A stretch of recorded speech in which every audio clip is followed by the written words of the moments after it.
6वी zoom मराठीमध्ये मी सावी तुमचं खूप खूप मनापासून स्वागत करते. आज मी तुम्हाला कच्च्या बटाट्यापासून खमंग खुसखुशीत उपवासाचे लाटीव पापड बनवून दाखवणार आहे. हे पापड करायला खूप सोपे आहेत, तळल्यानंतर 4 पट फुलतात आणि खायलाही तितकेच खमंग खुसखुशीत लागतात. चला तर मग आता वेळ न घालवता पटकन रेसिपीला सुरुवात करूयात. पण त्याआधी नेहमीप्रमाणे छोटीशी रिक्वेस्ट आहे. रेसिपी तुम्हाला कुठल्याही क्षणी थोडी जरी आवडली तर रेसिपीला लाईक आणि चॅनलला सबस्क्राईब करायला अजिबात विसरू नका. सुरुवातीला आपल्याला गॅसवरती कढई ठेवायची आहे आणि त्यामध्ये 2 वाटी साबुदाणा घालायचा आहे. साबुदाण्याचं वजनी प्रमाण सांगायचं झालं तर इथे मी 400 ग्राम इतका साबुदाणा घेतलेला आहे. आता गॅस चालू करून फ्लेम आपल्याला मीडियम ठेवायची आहे आणि मीडियम गॅसवरती असं साबुदाण्याला सतत हलवत राहून साबुदाणा खमंग असा भाजून घ्यायचा आहे. साबुदाणा भाजताना गॅस वाढवायचा नाही, कारण साबुदाण्याचा रंग बदलला तर पापडचा सुद्धा रंग बदलू शकतो. आपल्याला साबुदाणा रंग न बदलू देता खमंग भाजून घ्यायचा आहे. इथे तुम्ही पाहू शकता साबुदाणा आपला खमंग भाजला आहे. साबुदाणा भाजला ना की तो छान फुलतो, म्हणजे त्याची लाही तयार होते. आणि तुम्ही पाहू शकता याचा रंगही मी बदलू दिला नाही, छान पांढरा शुभ्र आपला साबुदाणा आहे. आता आपण लगेच गॅस बंद करायचा आणि साबुदाणा दुसऱ्या भांड्यामध्ये काढून थंड होण्यासाठी साईडला ठेवून द्यायचा आहे. आता थोडा वेळ मी साबुदाणा पूर्ण थंड करून घेतला आहे. मी हातामध्ये घेतला ना तर हा बिलकुलसुद्धा गरम नाही आहे. अशाच प्रकारे तुम्हालासुद्धा साबुदाणा पूर्ण थंड करून घ्यायचा आहे. आता थंड झालेला साबुदाणा आपल्याला मिक्सरच्या भांड्यात टाकून घ्यायचा आहे, कारण मिक्सरला आपल्याला याला आता छान दळून घ्यायचं आहे. जितकं बारीक तुम्हाला याला दळता येईल ना तितकं बारीक तुम्हाला याला दळून घ्यायचं आहे. आता तयार साबुदाण्याचं पीठ आपल्याला एका बाउलमध्ये काढून घ्यायचं आहे. मी याला छान बारीक असं दळून घेतलं आहे. पण तुमचं पीठ जर यापेक्षा जाड आलं असेल ना, यामध्ये खूप जास्त मोठे तुकडे असतील साबुदाण्याचे, तर तुम्हाला हे पीठ चाळणीने चाळून घेता येईल. आता हे पीठ आपण असंच थोड्या वेळ साईडला ठेवून देऊया आणि लगेच पुढची कृती पाहूयात.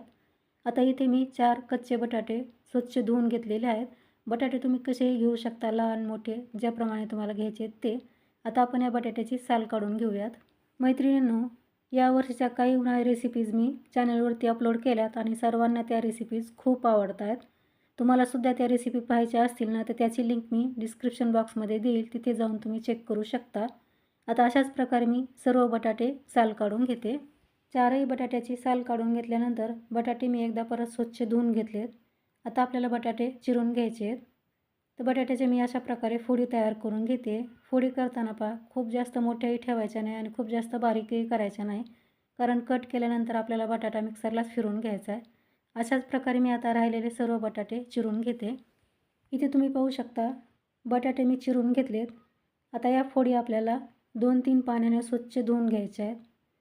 आता धुतलेला बटाटा आपल्याला मिक्सरच्या भांड्यात काढून घ्यायचा आहे आणि यामध्ये पाणी न घालता मिक्सरला याची छान बारीक पेस्ट तयार करून घ्यायची आहे.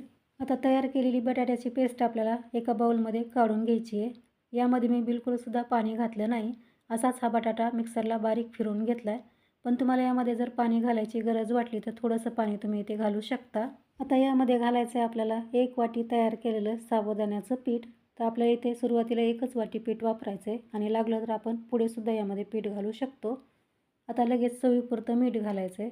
कुठल्याही वाळवणीच्या पदार्थामध्ये मीठ थोडंसं कमीच घालायचं, नाहीतर वाळल्यानंतर तो पदार्थ खारट होण्याची शक्यता असते. आता 1 चमचा यामध्ये आपल्याला हिरव्या मिरचीचा ठेचा घालायचा आहे. 3 हिरव्या मिरच्या मी मिक्सरला पाणी न घालता जाडसर फिरवून घेतल्या. तुम्हाला जर यामध्ये हिरव्या मिरचीची पेस्ट घालायची नसेल ना तर तुम्ही चिली फ्लेक्ससुद्धा घालू शकता, किंवा दोन्हीही घालायचं नसेल तर हे पापड तुम्ही प्लेनसुद्धा बनवू शकता, म्हणजे फक्त मिठाचे हे पापड बनवू शकता. आता आपल्याला याला छान असं मिक्स करून घ्यायचं आहे. सुरुवातीला मी चमच्याने याला मिक्स करते आणि नंतर छान आपल्याला हातानंच याला मळून घ्यायचं आहे. तर यामध्ये आपल्याला लागलं तर पीठ घालायचं आहे आणि हे जर खूप घट्ट झालं तर इथे तुम्ही याला मळण्यासाठी थोडंसं पाणी देखील वापरू शकता. आता पीठ मी छान असं मळून घेते. तर मैत्रिणींनो, कुठेही व्हिडिओ स्किप न करता पहा. खूप वेगळ्या पद्धतीने हे मी तुम्हाला साबुदाणा बटाट्याचे पापड बनवून दाखवणार आहे. तर शेवटपर्यंत व्हिडिओ पहा आणि रेसिपी आवडल्यास लाईक करायला विसरू नका. आणि ही रेसिपी तुम्ही कुठल्या गावातून किंवा कुठल्या शहरातून पाहताय हे सुद्धा मला कमेंट्समध्ये सांगत जा, म्हणजे मला कळेल की माझी रेसिपी कुठपर्यंत पोहोचली आहे. इथे तुम्ही पाहू शकता पीठ मी अगदी छान मळून घेतलं आहे. खूप जास्त घट्टही नाही आणि खूप जास्त सैलही नाही, अशा प्रकारे आपल्याला याला मळून घ्यायचं आहे. तर पाहू शकता थोडंसं मऊसरच हे मी पीठ मळून घेतलेलं आहे. आता लगेच आपण याचा उंडा तयार करून घेऊयात. तर खूप जास्त मोठा आपल्याला उंडा बनवायचा नाही आणि खूप जास्त लहानही नाही. पापड आपल्याला छान पातळच बनवायचे, त्यासाठी जास्त मोठं पीठ आपल्याला इथे घ्यायचं नाही. आता आपण याला लाटून घेऊयात. याला लाटण्यासाठी आपल्याला सुरुवातीला एक पॉलिथिन शीट घ्यायची आहे. त्याला थोडंसं तेल किंवा तूप लावून घ्यायचं आहे. शक्यतो तुपाचाच वापर करायचा आहे, कारण पापड आपण उपवासासाठी बनवतो आहे. परत वरतून एक पॉलिथिन शीट ठेवून त्याला अशा प्रकारे लाटून घ्यायचं आहे. आपल्याला शक्यतो पातळ लाटून चौकोनी आकारामध्येच लाटून घ्यायचं आहे. याला छान चौकोनी आकार येण्यासाठी मी पोळपाटाचा वापर न करता चॉपिंग बोर्डचा वापर केलेला आहे. तुम्हीसुद्धा तसं करू शकता. आता मी याला छान पातळ आणि चौकोनी आकारामध्येच लाटून घेते. इथे तुम्ही पाहू शकता मी याला छान चौकोनी आकारामध्ये आणि पातळ असं लाटून घेतलेलं आहे. आपल्याला अशाच प्रकारे याला पातळ लाटून घ्यायचं आहे. तर वरची पॉलिथिन शीट काढून घेतलेली आहे आणि पहा खूप मस्त मला शक्य आहे ना तितकं याला पातळ मी लाटून घेतलेलं आहे. आता आपण याला पापडचा आकार देण्यासाठी एक ग्लास घ्यायचा आहे आणि मस्त ग्लासच्या आकाराचे आपल्याला पापड बनवून घ्यायचे आहेत. तुम्ही तुमच्या आवडीनुसार मोठ्या भांड्याने सुद्धा हे पापड कट करून घेऊ शकता. जर मोठे मोठे पापड बनवायचे असतील तर वाटीने करू शकता, बाउलने एखाद्या करू शकता किंवा दुसरं एखादं मोठं भांडं असेल, झाकण, प्लेट त्यानंसुद्धा तुम्ही या पापडला आकार देऊ शकता. पण मी असे छोटे छोटे पापड बनवते, कारण तळल्यानंतर हे पापड खूप छान फुलतात त्यासाठी. अशाच प्रकारे आपल्याला आता सर्व पापड बनवून घ्यायचे आहेत.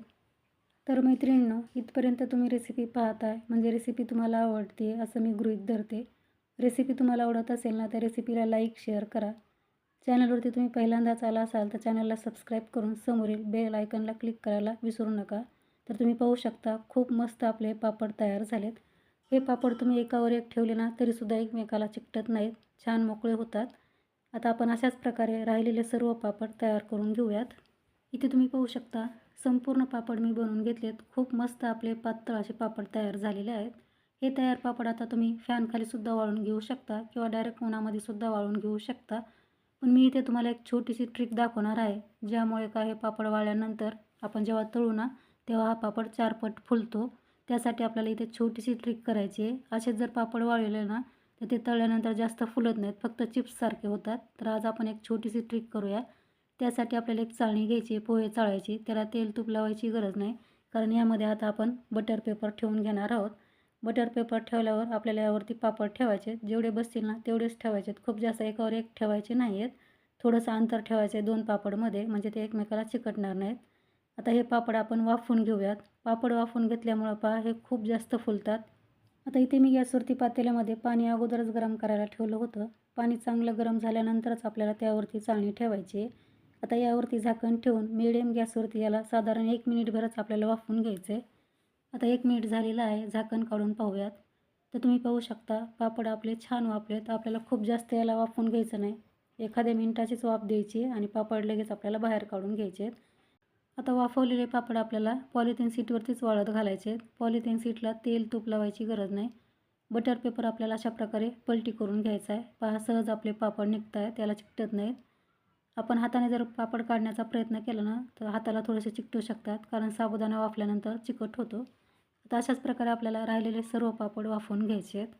आता तुम्ही म्हणाल की वेळखाऊ प्रोसेस आहे, पण एवढीशी आपण छोटीशी प्रोसेस केल्यामुळे आपले पापड 4 पट फुलतात आणि खायलाही खूप जास्त टेस्टी लागतात.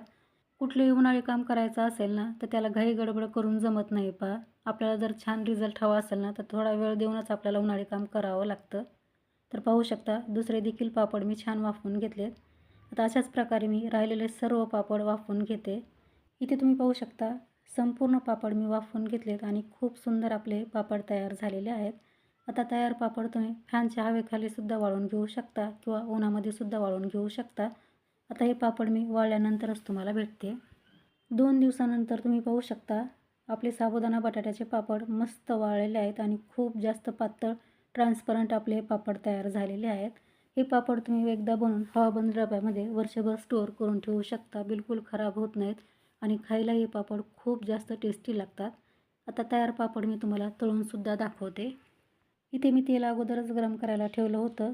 सुरुवातीला मी तुम्हाला न वाफवलेला पापड तळून दाखवणार आहे, कारण तुम्हाला दोन्हीमधला फरक कळावा म्हणून. हा पापड मी न वाफवता असाच वाळून घेतला होता. तोच पापड तुम्हाला तळून दाखवते. तर पाहू शकता फक्त चिप्ससारखा आपला हा पापड तयार झालेला आहे, खूप जास्त फुलला नाही. आता मी वाफवलेला पापड तुम्हाला तळून दाखवते, म्हणजे तुम्हाला लक्षात येईल दोन्हीमधला फरक. तर पाहू शकता तेलात टाकल्यानंतर हा पापड 4 पटीने फुललेला आहे.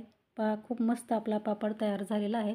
हे पापड तळताना पहा तेल आपल्याला चांगलं कडकडीत गरम करून घ्यायचं आणि तेलात पापड सोडला ना की फ्लेम आपल्याला मीडियम करायची, म्हणजे असे मस्त पांढरे शुभ्र आणि 4 पट फुलणारे पापड तयार होतात. आता अशाच प्रकारे मी आणखी काही पापड तळून घेते. इथे तुम्ही पाहू शकता काही पापड मी तळून घेतलेत आणि खूप मस्त आपले पापड तयार झालेले आहेत. वाफवलेला पापड आणि बिना वाफवलेला पापड यामधला फरकही तुम्ही पाहू शकता. वाफवलेले पापड असे मस्त चारपट फुलतात आणि खायलाही मस्त खमंग खुसखुशीत लागतात. आपण एक छोटीशी ट्रिक केली आहे ज्यामुळे असे मस्त पापड तयार झालेले आहेत. तुम्ही सुद्धा या पद्धतीने हे पापड ट्राय करून पहा. रेसिपी कशी वाटली कमेंट्समध्ये मला नक्की सांगा. रेसिपी आवडली तर लाईक शेअर करून चॅनलला सबस्क्राईब करा. तर लवकरच भेटू आणखी एका अशाच छानशा रेसिपीसह. तोपर्यंत मस्त खा आणि हेल्दी राहा. धन्यवाद.